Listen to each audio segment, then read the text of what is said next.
Tell me about your first few cars you bought. How old you were, where you found them, that kind of stuff. Well, I had a couple of very first cars that were not really drivable. How old were you? I was about 15. Yeah. And Jim McGowan got me a 35 Ford pickup. Nice. And it was a really cool truck. It was my truck I drove to high school. Put an axle in it and had dual exhaust, but that's about it. But it was really nice. And Jim McGowan was your neighbor when you moved? He was my neighbor. Jim was my neighbor, and he was quite a mentor. He used to take me everywhere with this roadster, and that's how I got really into cars.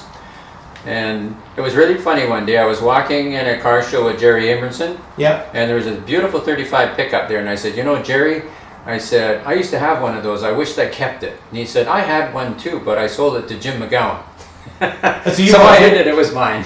Isn't that funny? So that was my first. And then after that, I had a 40. I bought a 40 when I was working at Calvan, and bought a Chev engine. Actually, it was from the syndicate. Brian Devine and Gertie McDougall and Bob Scott, Don Cartwright, they were the original syndicate, and they had a Chev engine, Chev block with 4-inch pistons. And so I bought the engine and Corvette heads off them, and Bud Child built it. He built it before he started his own company. He was working for Ideal Automotive, so he built the engine for me, and that was it. Put a Packard transmission behind it, and that was my first hot rod. And what about your first couple daily driver cars? I had my first daily driver was a 1940 Chev. Bought it for $100. And what year was that? And I'm not sure. I was just turned 16, and I was assigned risk. Insurance-wise, if you remember that.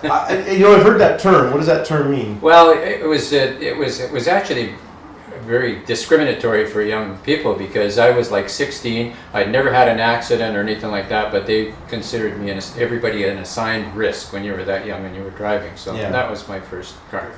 First car you worked on, if not your own, and what types of things did you do to it?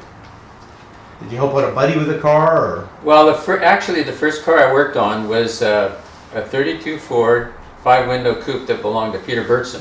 One of the cars that you see drag racing out at the Abbotsford Airport. Okay. And Jimmy McGowan got me that car too, and it cost $40. It was in Arbor Body Shop on Fraser Street. Yeah. And he bought the car, or he got me to. He said, "I got a car for you." I was 14 or 15 years old, and I brought it home and put it in my garage, and it was quite a rough car. It was everything was welded up and everything, and so I started taking it apart to fix it. But that's how I learned how to do brakes, but I really just assembled the parts and sold whatever there was and got rid of it. But that's how I learned about cars. It was my first working car, 32 Ford. And how did you become interested in cars? Well, when I was very young, the BCCCA used to meet at the Horticulture Hall at 20th and Clark Drive, and I lived at 19th and Clark Drive. So I used to go up there and see all those guys when I was like 11 and 12. Wow. And I used to go to watch them come in, and there was guys like Stewie Braddock, Larry Miller, Jim McGowan, Jack Williams. Those are the people that I can remember, but there was a lot more. And then we moved to 19th and Nanaimo Street, and that's where Jim McGowan lived. And so here I was, disappointed that I couldn't go. How old were you then? 12. 12, okay. So I moved there when I was 12, and then Jim was great.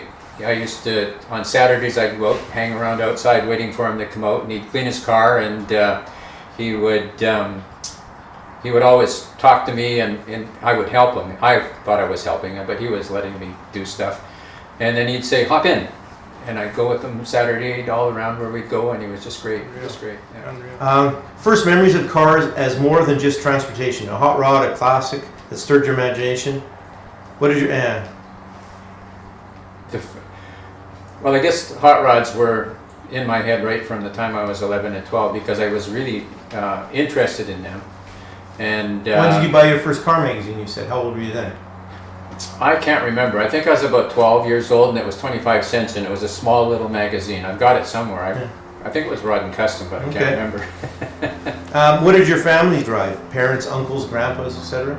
My dad had Dodges. He had 56 Dodge, a 59 Dodge, a 62 Dodge. They were company cars. Okay. And so they were just basic cars, and he really didn't know much about cars. That was Guess that answers my next question. Number 7 was, were your parents into restoring cars or fixing the daily driver himself?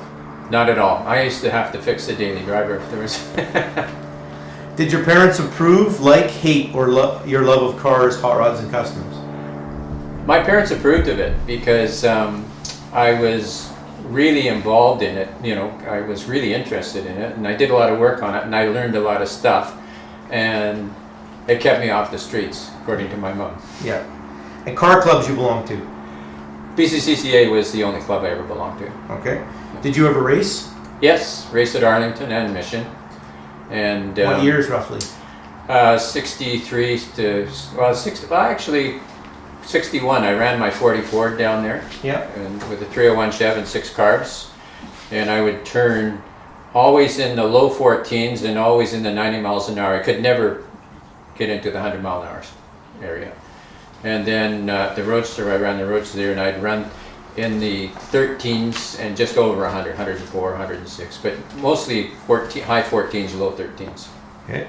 Events you've traveled to as a car enthusiast, car races and shows? Oh, Bonneville, been to Bonneville, go to Pleasanton, been to the LA Roadster show, did some drag racing. Actually, I raced my 40 down in Kent as well as Arlington. And been to Seattle Speedway with Ed Lohan one time, and stuff like that. Longest distance you've traveled in an enthusiast car? Classic, hot rod, muscle car, etc. I don't know the miles, but we did a run with Amsoil from Burbank to Las Vegas. Okay. With one of the cruises. Started off at Jay Leno's show. Oh, nice. Oh, you were in that group. Yeah, I was in that Okay. group, yeah. Well, longest distance you've traveled to a race or car towing a car? From here to Pleasanton. Okay. Or yeah, it's a Pleasanton. Which car is that? This one? No, it wasn't my car. I went Gotcha. with a fellow. Now, what cool unmodified cars did you buy, brand new or used, over the years as daily drivers? The coolest one I had was a '63 Grand Prix. It was a really beautiful car. Yeah. And then the other one that I really liked was a '66 Riviera. I had a Riviera, and had an Eldorado too, a Cadillac Eldorado, but it was a bit of a dog. And what types of cars have you owned and built over the years?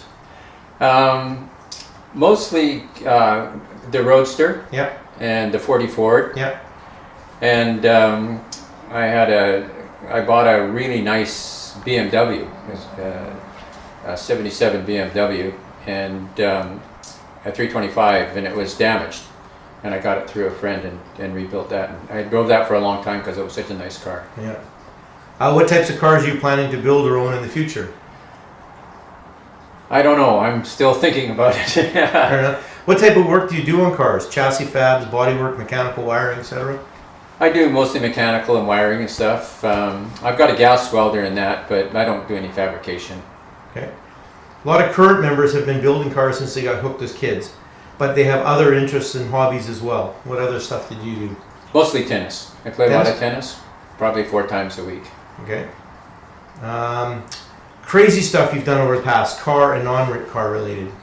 Crazy. Oh. Actually, probably all the crazy stuff was when I was young. Okay. Crazy stuff you're planning to do in the future. Continue skiing. There you go. That's crazy. Yeah. Are your kids, nephews into cars? Yeah, my grandsons are really keen on it. My son has a detail shop, which is mostly all high-end. Okay. And so he really is he knows everything about all the high-end stuff. Okay. And what type of work did you do? I was a teacher and then a school principal. And cars you own now? The Roadster and the 40 Ford, and I have a X5 BMW and a 2005, not an M5, just the 5 Series. Gotcha. And most important question, which grandchild gets which car? That's the hard one. We haven't figured that out yet.